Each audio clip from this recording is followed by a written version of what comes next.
अक्सर हम सुनते हैं कि किसी बंदे ने कोई फंड रेज़ किया या फिर हम सुनते हैं कि कई बार शार्क टैंक में कई बंदे आते हैं जो फंड रेज़ कर रहे होते हैं। तो हम जब ये बिज़नेसेस को देखते हैं कि कैसे फंड रेज़ कर रहे हैं या ये कैसे पैसे बना रहे हैं, तो हमारे मन में भी आता है कि हम क्यों नहीं खुद से अपना कुछ स्टार्टअप शुरू करते हैं। और बेसिकली स्टार्टअप शुरू करना एक साइंस है, एक सेट ऑफ स्टेप्स है जिसे अगर आप ध्यान से देखें तो उसे करना एक सिस्टमैटिक प्रोसेस है पर बेहद आसान है।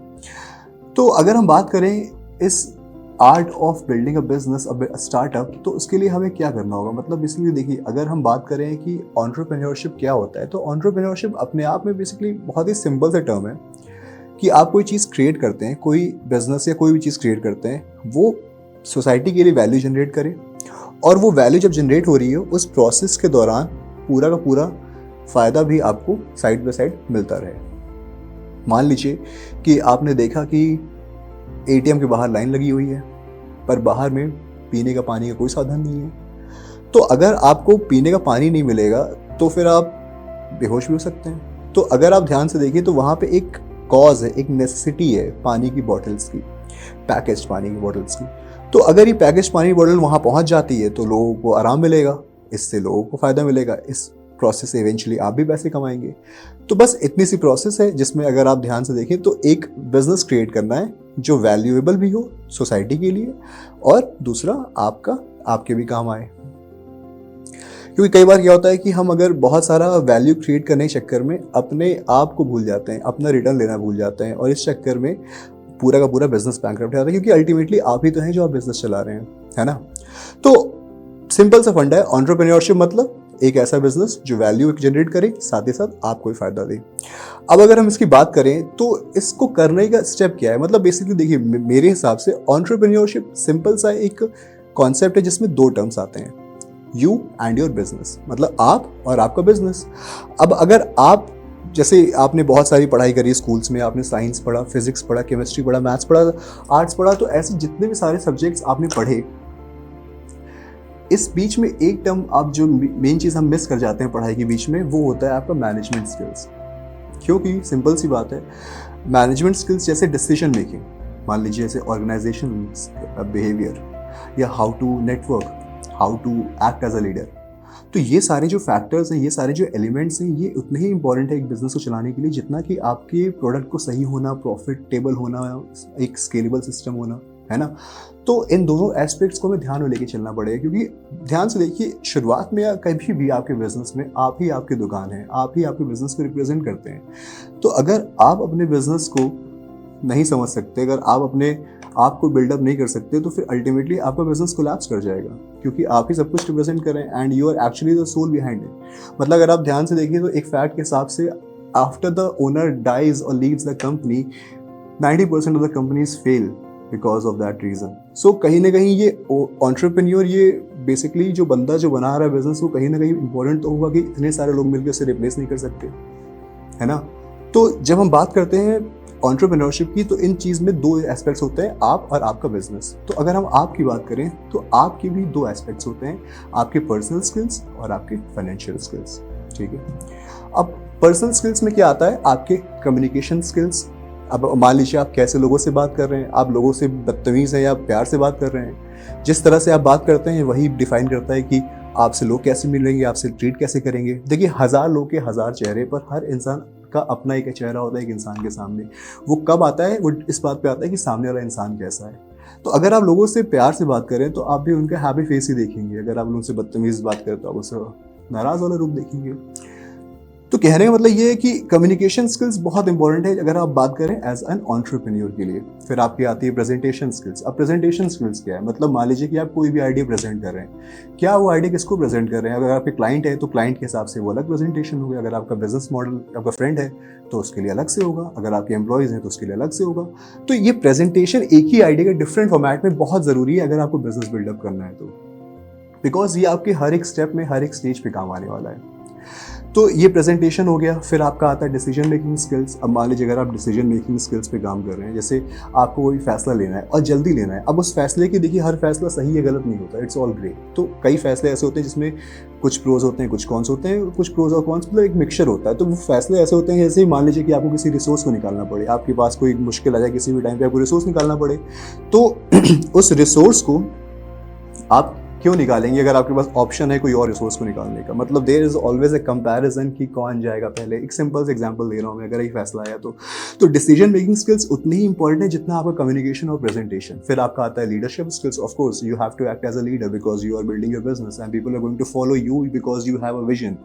Because of your vision, people are going to follow you. So that is the main reason why you should act as a leader.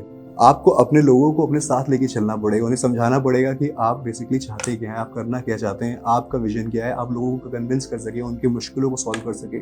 देखिए, आप जब लोगों को हायर करते हैं ना, तो आपके साथ वही लोग जुड़ते हैं जो आप जैसे होते हैं। आप कोशिश कर सकते हैं बहुत बड़े लोग को हायर करने के लिए, पर ना आपके पास कैपिटल होगा, ना आपके पास चीज़ें होंगी, स्किल्स, एक्सपीरियंस, तो कोई क्यों ज्वाइन करेगा आपको। तो जब आपके साथ जुड़ते हैं लोग, तो उनको भी वैसे ही ट्रेन करना पड़ता है। तो लीडरशिप के तौर पर अगर आपको एक्ट करना है, तो आपको मुश्किलों को ढूंढना पड़ेगा, उनको आइडेंटिफाई करना पड़ेगा और अपनी टीम को सिखाना पड़ेगा। बिकॉज ये पार्ट जो है वो बहुत इंपॉर्टेंट पार्ट है टीम बिल्डिंग का और टास्क डिवीजन और सारी चीज़ों का कंप्लीशन का। तो लीडरशिप तो बहुत इंपॉर्टेंट स्किल है। फिर आती है आपकी नेटवर्किंग। अब बात करिए आप नेटवर्किंग की, तो नेटवर्किंग स्किल्स जो है आपकी, उसमें सबसे इंपॉर्टेंट पार्ट इस बात का आता है कि आप लोगों से मिल कैसे रहे हैं। अगर देखिए, मान लीजिए सिंपल सी बात है,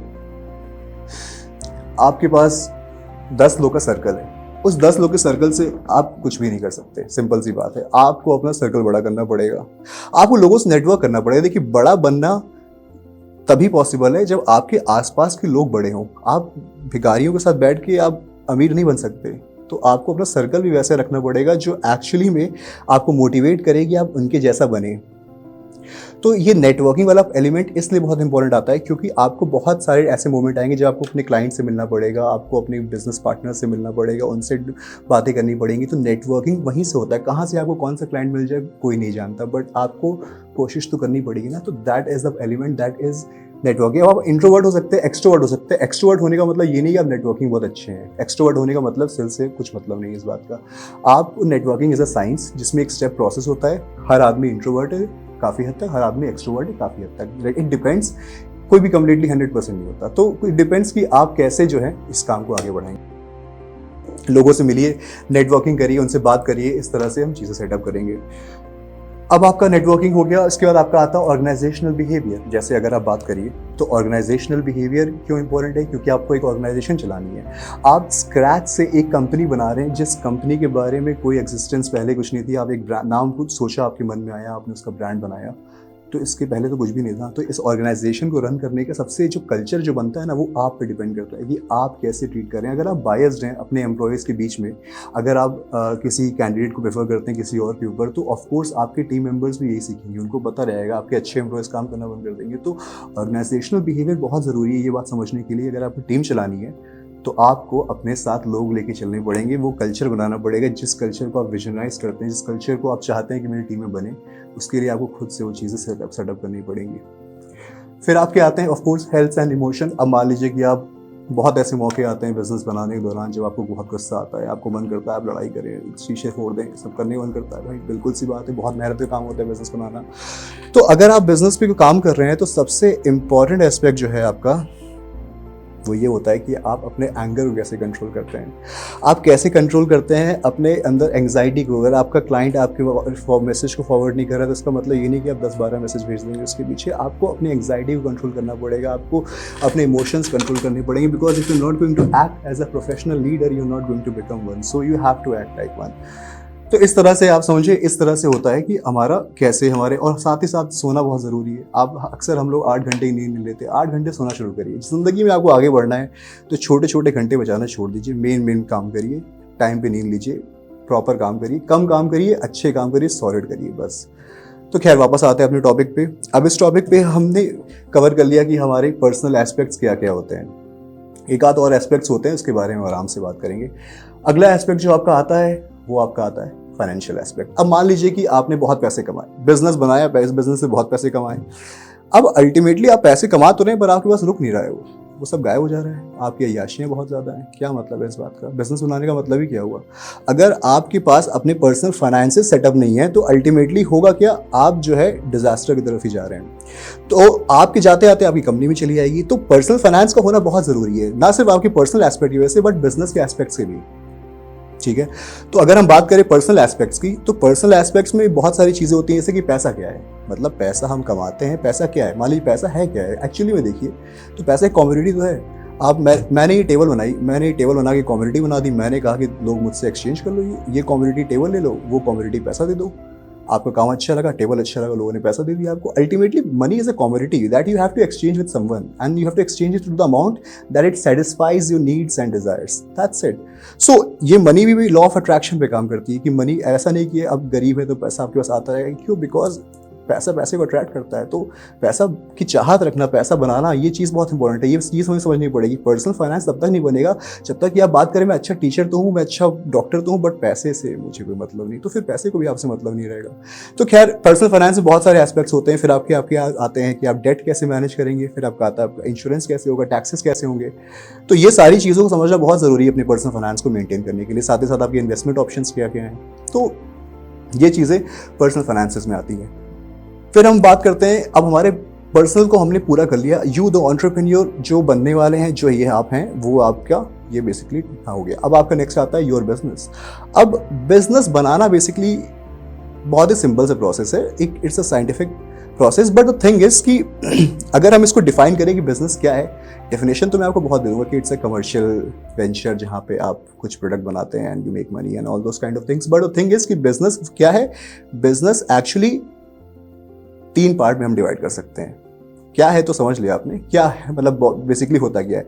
एक पार्ट आपका होता है लॉन्चिंग योर बिजनेस, ठीक है, आपको बिजनेस लॉन्च करना बहुत इंपॉर्टेंट है। लॉन्च कर लिया तो लॉन्च करने से क्या होता है, चलाने तो आना चाहिए, आप उसको लंबे टाइम में चला सके, आप आप जो आने वाले शॉक्स हैं उसको एब्जॉर्व कर सकें, साथ ही साथ आप मार्केट सिचुएशन के हिसाब से चेंज कर सकें। तो मार्केट में लॉन्च करना प्रोडक्ट बहुत इंपॉर्टेंट है, साथ ही साथ मार्केट में प्रोडक्ट्स को मैनेज करना बहुत जरूरी है और अपनी कंपनी को।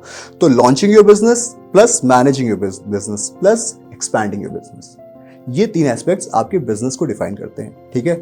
अब मैनेजिंग योर बिजनेस बेसिकली क्या है, आपका बिजनेस कैसे मैनेज करेंगे। अब आपके बिजनेस में बहुत सारे डिपार्टमेंट्स होते हैं, तो मैंने जो समझा है वो ये है कि बिजनेस में आपके 8 कोर डिपार्टमेंट्स हो गए। अब किसी बिजनेस के लिए वो 6 हो सकते हैं, 7, 9 तो नहीं होंगे, 8 से या 6 से अंदर जो भी हुए वो। जैसे आपके लेट्स से कि सेल्स हो गया, आपका सेल्स एक आपका डिपार्टमेंट है जिसमें बहुत ज़रूरत है। आपका मार्केटिंग हो गया, फिर आपका आ गया फाइनेंस, अकाउंट्स, फिर आपका आ गया ऑपरेशंस। तो ये सारे डिपार्टमेंट्स हैं, आपका R&D या नेटवर्क, IT नेटवर्क, फिर आपका आता है मैनेजमेंट। अब अगर आप एज एन एंटरप्रेन्योर देखिए तो आप 8 डिपार्टमेंट में तो काम कर नहीं सकते, आपको तो भाई लिमिटेड काम होने ज़रूरी है, तभी तो फिर आप कंटिन्यू कर पाएंगे अपने पूरे बिजनेस का सेटअप रन। तो अगर आप मैनेजमेंट की बात करेंगे तो मैनेजमेंट में आपके जितने भी डिपार्टमेंट्स आते हैं, आपको इन सारे डिपार्टमेंट्स को एक सिंक में रन करने की कोशिश करनी है, इसमें घुस के काम नहीं करना है। जैसे कि आपका सेल्स का डिपार्टमेंट है, आपको सेल्स करने जाना नहीं है, आपको सेल्स के बंदे को इतनी ट्रेनिंग देनी है और उसको इतना इम्प्रोवाइज करना है, इसको इतना इंप्रूव करना है कि वो बंदा जाके खुद सेल कर सके। You have to focus on your team, ना कि आप सेल पे फोकस किए जा रहे हैं और आपका मार्केटिंग का डिपार्टमेंट खराब पड़ा है, आपके ऑपरेशन से प्रोडक्ट नहीं निकल रहे, तो बेचेंगे क्या वैसे आप। तो अल्टीमेटली एज एन एंटरप्रेन्योर आपको इन सारे डिपार्टमेंट्स को बहुत ही ध्यान से समझना होगा, इनको ध्यान से इनके ऊपर काम करना होगा। अब अगर हम बात करें तो आपका जैसे आपको काम करना होगा तो आप मैनेजमेंट में काम करोगे, जहां पर आपका रोल इस तरह से है कि आप सारे डिपार्टमेंट्स पे एक बर्ड्स आई, कहते हैं ना कि आप ऊपर से एक डिपार्टमेंट को देख रहे हैं, आप उसके अंदर जाके काम करोगे तो आप उसके अंदर इन्वॉल्व हो जाओगे, आप उसी लूप में फंस जाओगे।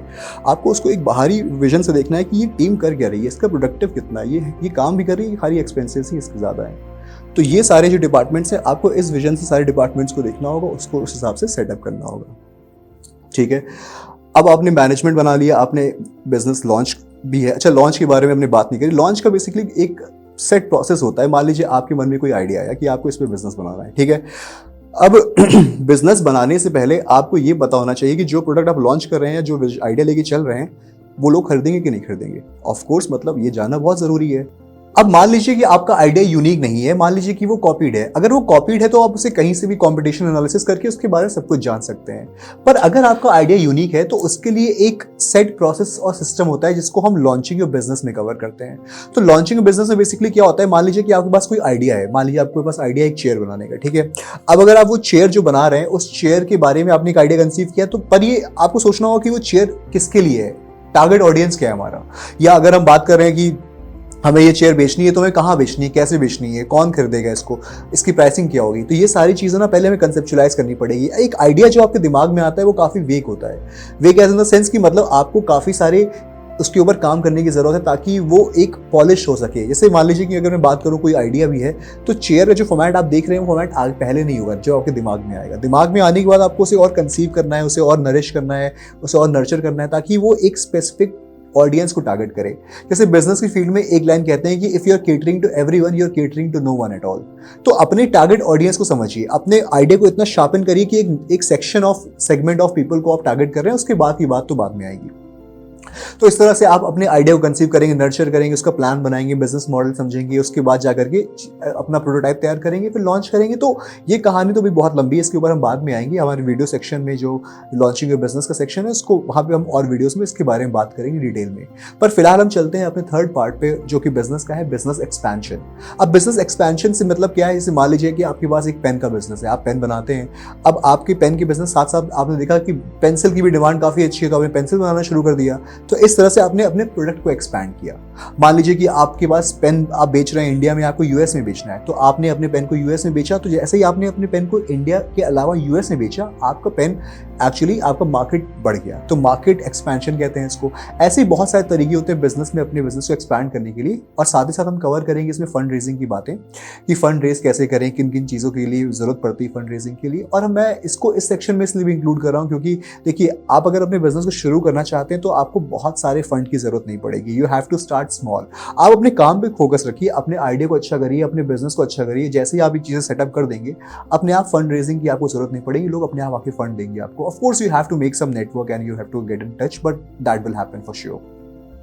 तो इस तरह से हमारा बिजनेस एक्सपेंशन का सेक्शन होता है। तो इस तरह से हम समझते हैं कि आपका जो एंटरप्रेन्योरशिप वाला पार्ट है वो बेसिकली दो पार्ट का हुआ। You, that is you the entrepreneur, and your business, that is different core different parts of business. So आपको अगर अपने ऊपर काम करना है या बिजनेस बिल्डअप भी करना है तो इन दोनों चीज़ों को ध्यान में रख के करना होगा। तो आने वाले कुछ वीडियोस में हम समझेंगे कि कैसे अपने बिजनेस को लॉन्च करें, कैसे उसे मैनेज करें। फिर हम मूव करेंगे आपके पर्सनल डेवलपमेंट पे और पर्सनल फाइनेंस स्किल्स पे, और धीमे धीमे करके हम इस पूरे एंटरप्रेन्योरशिप सेक्शन को कवर करेंगे इस चैनल पे। तो बने रहिए इस चैनल पे, like share and subscribe the channel and take care. I will see you in the next video.